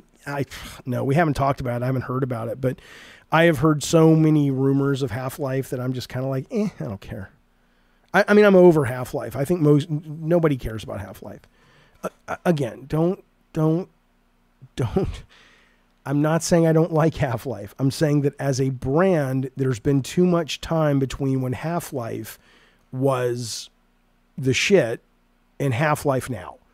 And I don't think, most people are going to show up because it's Half-Life. It's got to be fucking amazing is what I would say. But I could be wrong. Maybe I'll be surprised. And I'd be happy to see Half-Life 3. I'm just saying that it doesn't have the draw that it used to have. That's all. Ravenu says drawing is not magic. It's a skill people get from practice. So pretending without AI, slop stealing actual artist work is the only way a normal too lazy to... Yeah, no, I mean, I don't care. I really don't care. I don't give a fuck about your noble view of what it takes to create something. I don't care. You're right. You have more skill in art than most people. Or Anthony, as a musician, he has more skill than the vast majority of people on the planet. But that doesn't mean that it's just such a gatekeeping thing to me. It's like, you know what? Fine, you can draw. I can't draw, but I can get my ideas across using this tool. That's all I care about. Why would I care about anything else? As long as, I don't want people to get fucked or anything, Yes, people who spent years learning to make art will be replaced by AI. Why would I think that's a good thing? It's not that it's a good thing that they'll be replaced by AI, but it's just the way technology is. Sorry. It just is. Why is it, just roll with it, man. Technology marches along and presents new opportunities and, makes us change and grow and lets other people, express themselves that couldn't before because they didn't have that skill that you might have. Anthony Wright says, as a musician, I could probably give better programming to an AI to make a better song. Prince hated AI music. It's an expression of your soul. You can feel it. It moves you. It's a different media. Yeah, but isn't that kind of a romanticization of the experience? Of course, I understand what it means to say a piece of art can move you emotionally. But I've heard music that has been trained on music from real, alive artists. And, it's pretty fucking good. That's pretty, would I ever compare it to the quality of Prince's music? Probably not. But most music isn't really designed to do that, what Prince was doing anyway, isn't it? I mean, if you want to write a top 40 hit, we'll have a top fucking 40 album. We'll have a million seller AI album probably in the next 2 years. I don't see how we won't. Where you'll have one or two producers, writers who sit there and just kind of go, okay, we're going to use AI and make the whole album. And it'll be fucking huge. It'll be fucking huge. Okay. Let's see. Where did that go? Okay. I know for a fact Prince used drum machines. Sure. But I mean, this guy played with Prince and toured with Prince. He knows Prince, or he knew Prince. Listen to the new Billy Joel song and tell me it's romanticized. Well, it is romanticized. And I love Billy Joel, and I know the song you're talking about, but that whole song is about looking to the past, right? I mean, if that song came out by itself without the backstory of Billy Joel that you bring to it because you know about his career and you've seen the video, which was all done with AI, by the way, I don't think people would be like, oh my God, it's great. I mean, it is great, but I mean, it wasn't a big hit or anything. Good to see you, Robbo. But I think it was a great video and great song. I'm with you on that. Okay. I mean, we'll see. There's no real way. There's no real way to know. I just embrace this stuff. I think this stuff is cool. So, but if you don't, I respect that. I understand that. So, but if you come here, I'm going to get excited about it. Prince programmed every beat of the drum machine by hand, says Anthony. Yeah, I mean, no one can take away Prince's talent and Prince's genius. But my guess would be Prince's genius, if Prince was born much later and he was like 15 years old today, my guess is he would be using whatever tools he could find to express whatever was in him. And I don't think he would really care. I could be wrong. I mean, I'm guessing, right? I'm just a fan. Anthony knows the guy or knew the guy. But I assume, you're telling me if Steven Spielberg was 15 today, he wouldn't be using an iPhone and he wouldn't be using, if he wanted to do special effects, he would just go, nope, I'm going to figure out a way to make a matte painting and superimpose it. Or he would just go to AI and say, create this for me. I mean, come on. I mean, you use the tools that are the tools of your time. It doesn't lessen the artistry. It doesn't lessen the passion. It's still going to be amazing because the person who's driving that tool, don't you think? I mean, okay. Shinobi says stay awake for the Game Awards tomorrow. Well, what do you mean? Stay awake? I like AI, says Nugget. I probably wouldn't listen to AI music or go to the theater for an AI movie. You won't yet, but you will eventually. Because it won't be marketed as AI music, or it won't be marketed as an AI movie, or it shouldn't be. It'll just be a movie. It'll just work. And you'll go, that was great. That's great. Gabriel says 28 years later, apparently shot on an iPhone, right? AI that does a thing, not replacing a person's job. It is replacing a person's job. Why do you think, when I went to USC to go to film school, but I didn't get into film school, but I made films and I worked in the film school. The film students were always bringing their fucking film down to the film lab. And then I was responsible for making sure it got sent off to the actual processor and then back to the students when it was developed so they could edit their fucking movies on, movieolas, these reel-to-reel tape things that you actually had to have tape and glue and scissors and all this shit. Well, people lost jobs when everything went digital. USC had the very first digital editing in the world. It was invented by Lucas and his people. It was called the Edit Droid. And it was almost like you needed an eye scan to get into the room with the Edit Droid. It was this big fucking expensive thing that people were like, you know how to use the Edit Droid? And it was basically digital editing. And, you know, how many jobs did we lose to that? But people now can express themselves in linear media better and faster without any gatekeeping than ever before. I can't complain about that. I think that's wonderful.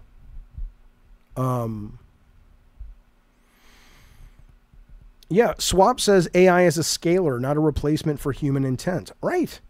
Absolutely. You know, as a one-time creative guy, I can tell you that I like the idea that now I don't have to learn to draw. I don't have to pay an artist. I don't have to pay a programmer. I can go from an idea to a prototype before anyone else gets involved and go, is this fun? Is this cool? Is this interesting? I don't want that to go away. I like now that I can get to the idea faster. Anthony, professional working musician, says, Jaffe, I feel you so hard right now. A bunch of people talking about something they know nothing about, telling you how to do your job. This is why I don't do interviews. This is what I'm saying. That's what I'm saying. I mean, imagine somebody coming into your job and this is how you should do it. Like, let's say I came into Ravnos's job and I'm like, dude, come on, man. You got to go up and down with the plunger to get the shit out of the toilet. Up and down. Bukaki's like, I resent that. But seriously, it'd be annoying as fuck. Annoying as fuck. My problem is more with the companies creating AI training. Oh, yeah, Kyle, find me somebody that does not have a problem with the fact that AI is theft right now when it comes to training, and I'll point to the nearest asshole, which will be that guy. Because, yeah, that's horrible. But that's a different thing. It's a different thing. Okay. Let's move forward, shall we? Shall we? Okay. Who's been cranky lately? I've been cranky lately. I don't mean to be. I don't like it. I put out a video today on Assassin's Creed, and I was so grateful for this one comment today on my Assassin's Creed video. The guy said, it's so nice to see positive comments on a video game channel. It's so, you know, and I was just like, yeah, I think the thing is, it's just like, man, I can't talk about anything I like without 1,000 people coming down and going, it's crap. It's terrible. And I'm just like, I don't know. What's that about? What's that about? Okay.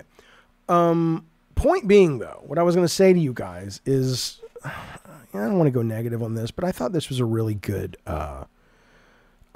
story. And this is Kotaku, believe it or not. I know they're hit and miss. They got issues. I get you. But I just thought this, is that right, PK? Eat some meat. I won't be angry anymore. Every now and then, man, I have a craving for a fucking hot dog, and I do go get one, or I have them bring me one. You like a lot of bad games. Oh, fuck you, Brad. What's the last game you played that you loved, Bradley? What's the last game you played you loved? I'd be curious. Somebody tell me. Everybody in the chat, tell me something you love. Just tell me something. I don't want to be like my wife. My wife's so beautiful. Something we all know that we can all, you know, what it, as a podcast says that I like. I think it's called Pop Culture Happy Hour. They have a segment called What's Making You Happy? What's making you guys in the chat happy? Because it seems like anything that gets brought up, you're going to say this is a shit. Sky says, you like things? That's beta behavior. And don't say old BioWare. Fuck you, Thirsty Wraith. Something new. Something new. All right, here we go. Cosmic Bandito says, take notes, kids. Sorry, Alex. I was talking to you like a kid. Cosmic Bandito says, Path of Exile 2. Toby Moss says Core Keeper. I don't know what that is. Kyle Jones says Path of Exile 2. Mr. K says Dick. PK99 says Twins. Lucas says Indy Jones. 2D Realm says Cyberpunk 2077. Warp Die says Flowers. Okay. Okay. Lady Part says Wayne B. I don't think that's as romantic and sexy as you think. It makes you sound like you got like heads in your freezer when you call them lady parts, just so you know. Hidden in the Wire says the last game I loved was Master of Orion. Do you know when that was released? Video game Master of Orion. What's that like from like a long fucking time ago? 1993. Jesus Christ, man. You know they've made new games since 1993, correct? Mike Adams says Indian Suicide Squad. You goddamn right. Demon Souls remake from 2020 says Gravedigger. That is a great game. Kyler says Astrobot. Not mine, but I think it's a great, well-made game. Ravnos, Star Wars Outlaws. We can agree on that. Dungeons of Hinterberg. There you go. Spectre Bull. No one even talks about that game, but I know what you're talking about. I played the demo. It's pretty good. Balatro, Mr. K, Indy Jones, Path of Exile, Black Myth Wukong, Yakuza says Thirsty. Jojo D says I ranked 18th in the world with asteroids. See, there you go. Can we get some nice things? Let's be nice. There's some good things in here. You know, there's some good fucking... Somebody even said, who was it who said the best thing, of course, is the olive breadsticks at the Olive Garden. Says PK. There you go. Fuck you, praise the Okie. Says Gollum. Fuck you, motherfucker. Okay. Yeah, Sean, lots of games here. Love to see it. Look, I don't want to be one of those channels where it's like, let's always be happy. I get it, man. There's a lot of shit to bitch about, and it's fun to bitch about things. But sometimes it'd be nice to sort of see a stars. There you go. There you go. Dana Frost, I'm with you. Carlos, I'm with you. Brandon Waters, see, this is nice. This is how it should be. Now let's complain about some more things. Here we go. Alex says Indiana Jones for me. That's not for you. That's not for little kids, Alex. Go back to bed. All right. The campaign against Avowed reveals the bigotry that fuels the anti-woke. I'm not going to get into the whole thing, but this was a pretty good teardown of these stupid motherfuckers, okay? In 2020, and I'm just going to read you some of this. I don't usually like to just read other people's writing because I know it's boring. It's better to have my own take on it. It delivers better. But this was so well expressed that I don't want to do it I don't want to fuck it up. Let's just say that, okay? Johnny Walker from Kotaku writes, in 2024, there's rarely been a game announced without a small but tiresomely vocal group of grifters attempting to whip up controversy for their social media followers. No matter what the title, no matter who the developer, every announcement is meticulously scrutinized. See, I think if I give it some drama and some flair, it might be listenable. Maybe it's not. No matter the title, no matter who the developer, every announcement is meticulously scrutinized for any faint sign of a thought crime, an element that could be construed by these charlatans as proof of, quote, wokeness, something they can decry as DEI initiative, and then take this speculative notion as spun out to their followers as the latest attempt to take away your games. The latest target is Avowed. But in picking on it, those running the grift have shown their hand. Sky says, you read, you're a woke soy boy. That's right. That's right. What member tier to watch the Game Awards? Any member tier at all. You just got to be a member, baby. $4.99 gets you in the door. Doesn't get you the pot special, but that's because I'm doing the pot. Yeah.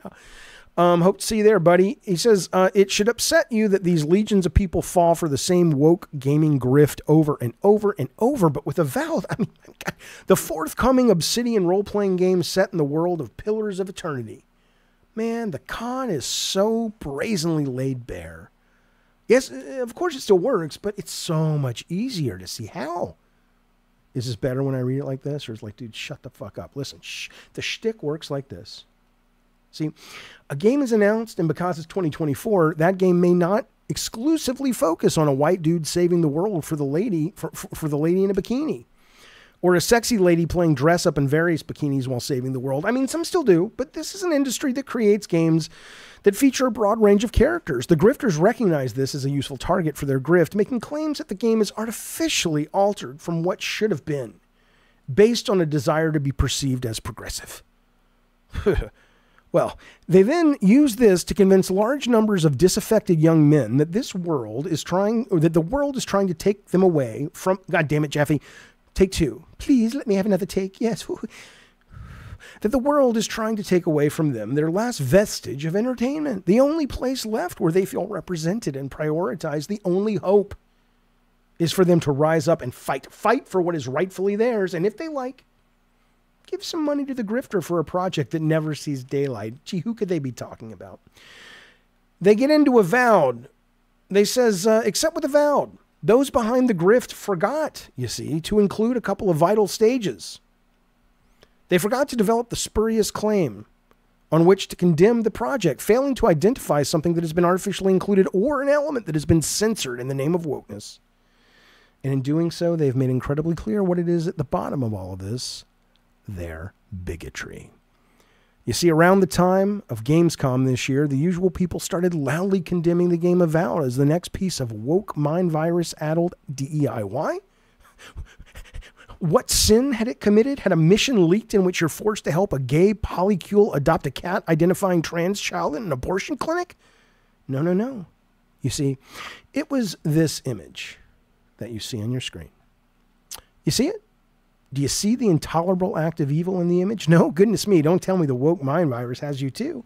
But there's no white man in the image. That's right, this violently racist piece of marketing includes a black woman, a white elf-like woman, a blue man, and an ambiguous race dwarf.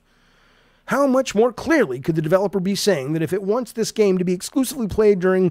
Wait, this is a good line, I want to fuck it up. How more clearly could the developer be saying that it wants this game to be exclusively played during Drag Queen Story Hour at your local library? Honestly, to even notice the fact feels kind of weird. I'm a white guy living in a country that's 90% white, an area of the country that's 95% white, and as such, I'm fairly used to seeing people who look like me everywhere I go. But the thought didn't cross my inherently racist mind. I'm the last person who can deliver the ghastly, I don't even see race bullshit people like to say instead of thinking. Yet I saw some people in a fantasy world, game people. I'll give them this, though. I noticed one of them had blue skin. That stood out. Fucking typical DEI inclusion initiative. If I see a blue person flying a plane, I'm getting off that plane and then fuck it. And in this alone, the entire scam was shown for what it really is. Just unabashed racism, homophobia, and misogyny.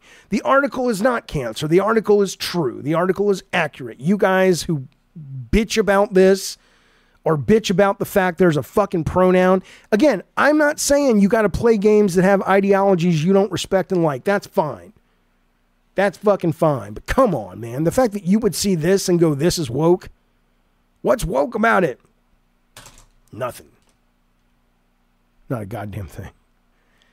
Bringing idea. It's Toby Moss. You haven't even played the game. You haven't even played the game. He says, bringing identity politics to defend a bad game. Is it a bad game? I don't know.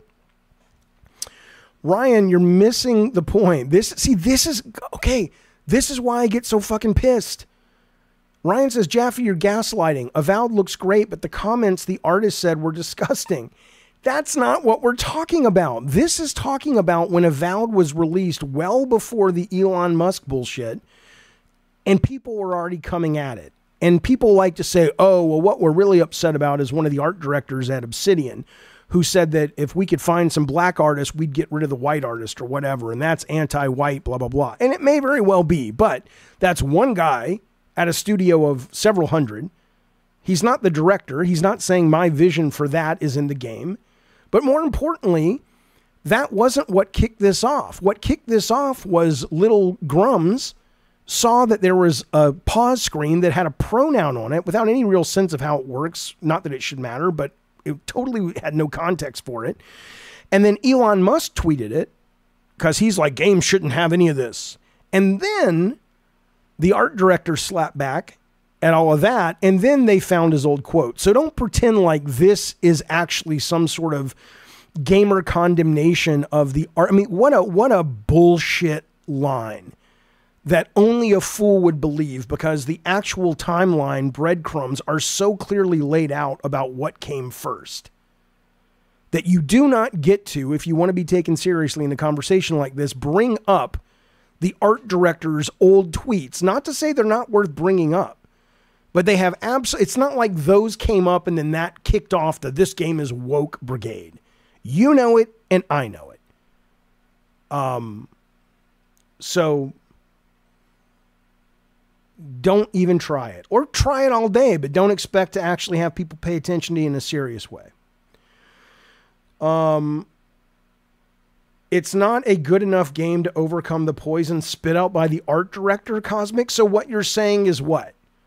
Now everybody on the team has to clear your filter of people who are good enough to make your games. Again, I support that. That's absolutely fine. I support your right to spend your money and have your opinion and express your opinion. But I mean, really? I mean, that's a hell of a bar, man. That you gotta do a long form interview with every person on a team. Hell, you better, before you listen to any more Prince music, make sure Anthony here in the chat. Is it Anthony? I see King, but I know he's got two names. He's got Anthony Wright. Yeah. You got to make sure, his religious views line up with yours, because God forbid you'd be listening to music that has a guitar riff in there by somebody who doesn't agree with your stance on Palestine. What the fuck? Just remember, if you can choose your race in an RPG, that's woke. Yeah. Hell, I said this yesterday, I can go into Elden Ring and I can respect my character. I mean, if that's not being trans, what is? You're telling me I can go in to this lady who doesn't look like a qualified medical doctor. She's probably just a grifter taking money from Big Pharma. She's got this big fucking pill holding there and going, "Welcome, sweetling, to the pill," or whatever the fuck it is she says. I can go up to her and I can say, "You know what? When I walked in here, I was a magic using, lily-livered, tiny little wimpy dude. I want to walk out of this goddamn office and I want to be a big, strong, strapping barbarian. You telling me that's not metaphor for the trans experience? Shut the fuck up." All right. That's what I would say. If everyone could stop thinking they're right about everything and help each other. I'm with you, Jacob. The world would be less of a pain in the ass. You're right. I worry, Jacob, about saying this because Alex may think I'm talking to children again. But, end of the day, we're supposed to be mad at each other. It makes people a lot of money. That's what they like. They like it when we're mad at each other. So keep being mad. But how can we be mad? How can we be mad when we are now in an industry where the gatekeeping has collapsed to the degree that one man was able to make this game? This is called Drivers of the Apocalypse. We needed a team of mighty humans, to make the Twisted Metal games. Look at this. One dude.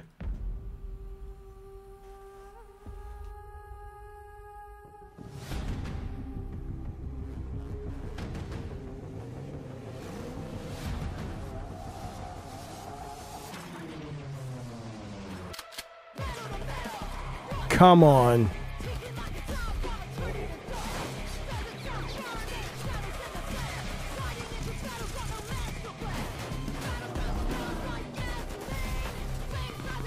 Come on.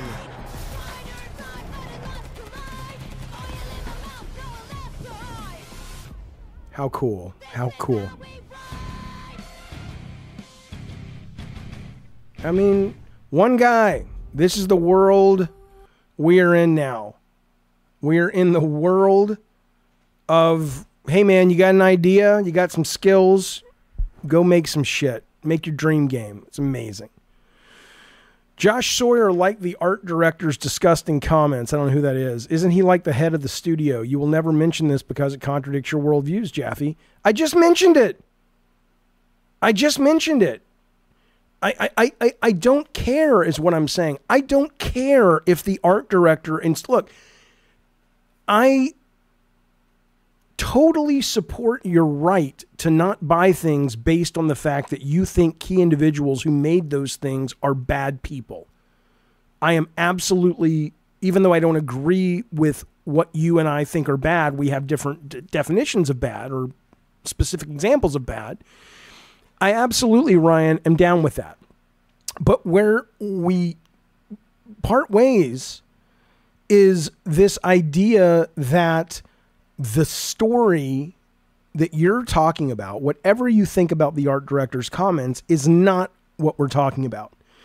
That is a smokescreen that has gotten moved ahead in the queue of the chronology of the scenario. So people, whenever you really call out the people like Grums and Elon Musk on this thing, they jump to the art director's comments and they act like, see, that's why we did it. And Ryan, you know good and well, that's not true. And if you don't, I can show it to you in a very clear, easy to understand timeline.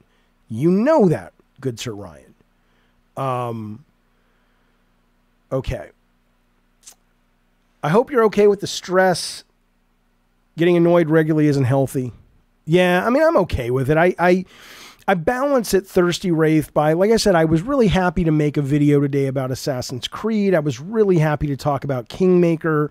I balance it out by just making sure I get to talk about stuff I love and remind myself that I absolutely love this industry and I love the games that the industry creates and I love the art form and the medium. And, you know, as long as I can, you know, and I love the fight too, obviously. If I didn't, I wouldn't talk about it. I like getting in the mud and wrestling with this shit metaphorically, but there is a point where it can be too much. And so I try to balance it. Gravedigger says, I have a game I want to make as a game director. How long until AI makes it happen purely for my prompts? It depends on the game. You can make right now. It's a little much of a pain in the ass, but you can do it. An 80s style arcade game, right? Which I know, you know, it ain't Uncharted or it ain't Indiana Jones, but it's a game, right? You can make that tonight if you have a copy of ChatGPT. Because I've done it.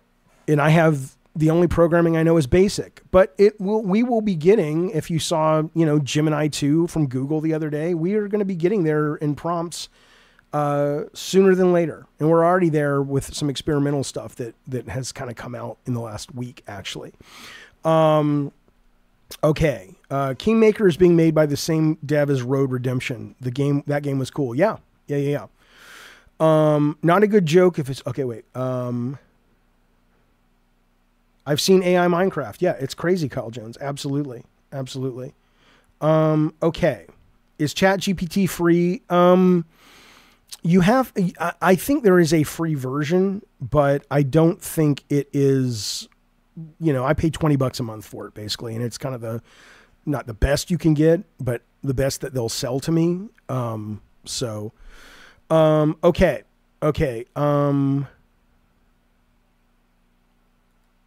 I want to show you this briefly because this is what I'm talking about. This is also where I get upset about when people talk about things like ideas being cheap. Good ideas are not cheap, right? There's this game that I saw today and it looks fine, nothing bad about it. The Evil Nest gameplay demo is now available at lostbullet.itch.io, The Evil's Nest. If you like the demo, please consider listing on Steam. And I might. I'm going to play the demo. I love playing demos, right? But conceptually, if you look at it, it just sort of looks like, oh, you grew up loving Resident Evil and Silent Hill, and you kind of tried to make your own version. And there's nothing wrong with that in the world, by the way. It's not $200 a month. Wow, I got to see what that is, Dark Shadowy. He says, ChatGPT new version is $200 a month. It better fucking wipe my ass and give me a blowjob for $200 a month. But anyway, yeah. So again, this may be game of the year, and I'm not saying that facetiously. It might control like butter and have some really clever puzzles and blah, blah, blah, blah, blah, blah, blah.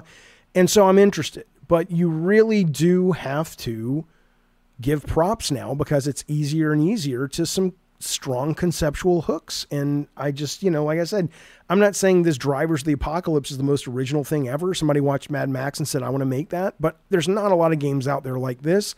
There are a lot of games out there like the other stuff. So just if you're thinking of making a game, you gotta, you know, make sure you spend a little time going, What's the secret sauce that's going to make people go, ooh, I'm interested in that. I'm curious about that, right? That's what I would say. Okay. Yeah, she does look like a Resident Evil character. And I love games like that, and I will check out the demo absolutely. But the more you move away from strong ideas, the more it becomes an execution piece. You're not getting a wheel spin. There's no wheels anymore. I've been telling you guys that for a long time. We're not doing the wheels. What happened to that guy who was in here with his grandma all the time? It's so weird when you do streams for a long time. People come and go, and some of them come back. Who was that guy that was watching last month a bunch, and he was always like, oh, my grandmother likes you? Baltro or some such shit. Remember that? But he wanted a spin of the wheel too, or a fortune cookie. And then you know what? The minute he got his fortune cookie, he bailed. He never came back. But anyway, okay, Night Walk Simulator. Let's look at this. I just got a couple trailers I want to show you. Now, none of these are conceptually strong, but they all still make me go, ooh, I'm interested. Let's take a look. This is coming out. I don't know when it's coming out, but it looks cool, man. Hectorhowl. Remember Hectorhowl? Baltro. That's right. Hectorhowl, Baltro, Hogwash. Remember Hogwash? He's still alive because he followed me over on Blue Sky when I signed up. Psycho. Yeah. All right, here we go. This is Night Walk Simulator. Let's watch this trailer together as pals do. Come on now.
It's coming this month.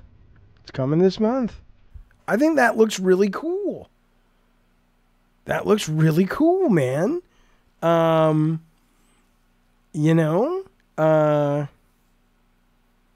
Wayne B says, now this is a game. Yeah. Guns and Aliens. This looks cool, says 1 minute. Yeah, I mean, I don't know who this team is, but they're clearly not very big, but I love that they found a way to make their game. Look at this one. These are 3 trailers I haven't watched. So it looks gimmicky. I'm not saying it looks not gimmicky, but it just looks, there's nothing there yet. It's just it's a setting. What's gimmicky about it? Wouldn't gimmicky be like, oh, when you shoot the bullet, time stops for 8 seconds? That's gimmicky. It might still be great, but isn't this just like kind of a horror shooter with a really nice art, execution and a cool thematic?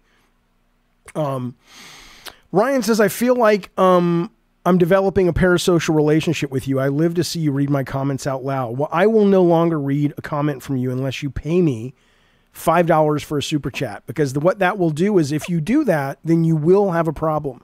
But if you can go the rest of this stream and not pay me to read what you write, then you're going to be okay. But if you pay me, it means you might have a parasocial relationship. Jacob says, I like this channel.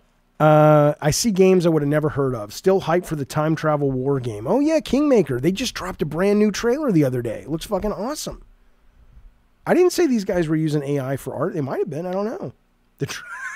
Fonzie says the trees are kind of a gimmick. Yeah. Remember the Area 51 game? Hey, I think Stig and Gustavo and, again, he seemed to be okay with the nickname Scat. Don't ask me why. We're all God of War members who worked on Area 51, if I remember correctly. Okay. Look at this one. This is Abyssus. This was revealed last week at the PC Gamer Show. Let's watch this one as pals do.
That's weird because all of the trailer was kind of serious and cool, and then it kind of just got goofy at the end. But okay, that's kind of cool. Reminds you of Doom, absolutely, yeah.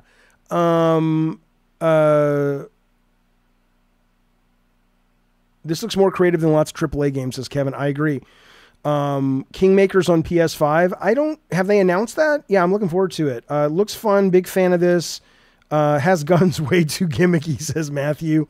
Thank you, Alex. Alex says, Jaffe, can I get a fortune cookie? I think I'm kind of out of them. I'll look for them in the back, and if I can find them, I'll remind me tomorrow, and I'll get you a fortune cookie at the Game Awards. How about that, buddy? Avowed on steroids. Yeah, it looks like Doom Eternal, but more action. Yeah, I mean, you know, that's like kind of the game that we'll get with a demo and we'll play it and it'll either blow your mind, it'll be great, or you'll say, nah, nope, I'm done. But it's, you know, it's kind of cool. And then look at this one. And then I want to talk to you guys about something. Deepest Fears, a horror FPS. Look at this. Hang on. What the hell happened to these people? Please, oh God, help me. What the hell have you people been doing down here? I thought you said there weren't any more survivors. Nothing's changed. We stick to the plan. But all the voice actors have died. Water's flooding in! Oh my God! Shoot it!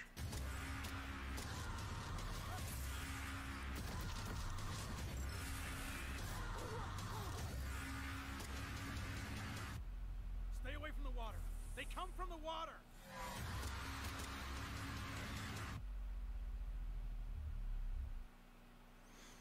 All right, kind of cool. Metroidvania immersive sim horror. All right, I'm in. Okay, listen though. Sky says just more gimmicks. Okay, listen. So